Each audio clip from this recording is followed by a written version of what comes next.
कैलेंस sensitivity test के बारे में। इस टेस्ट को शॉर्ट फॉर्म में यूरिन C/H के रूप में लिखा जाता है।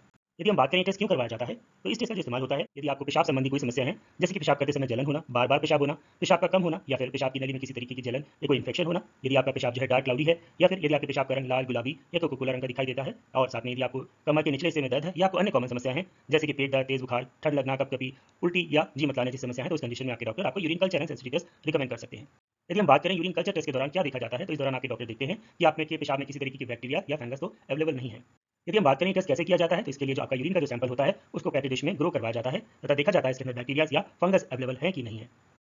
इस टेस्ट की जो नॉर्मल रेंज होती है, यदि आपका जो फंगस या बैक्टीरिया का लेवल 10,000 पर ml से कम होता है तो उसको नॉर्मल माना जाता है, बट यदि उसका जो लेवल जो है 1 लाख से अधिक होता है तो उसको एबनॉर्मल माना जाता है, मतलब उसको पॉजिटिव माना जाता है।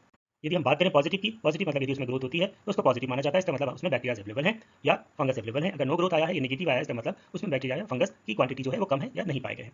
यदि हम बात करें यूरिन सेंसिटिविटी टेस्ट की, तो इसका क्या इस्तेमाल होता है, तो इसका टेस्ट जो इस्तेमाल होता है यूरिन कल्चर के टेस्ट के साथ में होता है कि मतलब आपके डॉक्टर अगर उस रिपोर्ट में कोई आपका बैक्टीरिया या फंगस पॉजिटिव आया तो साथ साथ में डॉक्टर आपको ये पता करना चाहते हैं कि इसके लिए कौन सी एंटीबायोटिक होगी जो इस बैक्टीरिया या फंगस को मार सकती है। तो इससे डॉक्टर को डिसाइड करने में, ट्रीटमेंट डिसाइड करने में काफी सहायता मिलती है।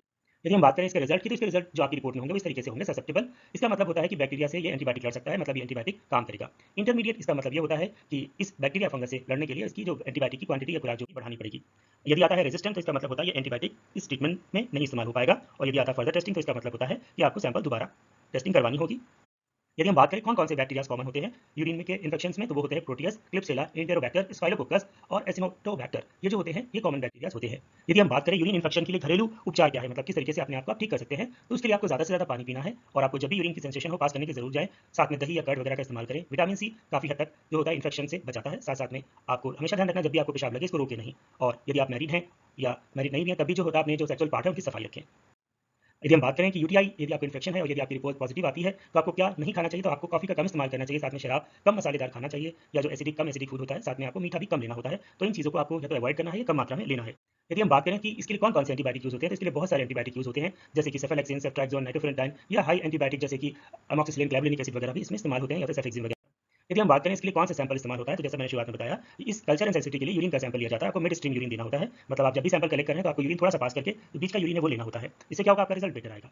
यदि इस टेस्ट की कॉस्ट की बात करें, तो इसकी जो कॉस्टिंग होती है 400 रुपये से लेकर 1200 रुपये के बीच में होती है, और ये लैब पर डिपेंड करता है किस लैब से आप करवा रहे हैं। और इसकी रिपोर्ट आने में आपको लगभग 48 घंटे से लगभग 72 घंटे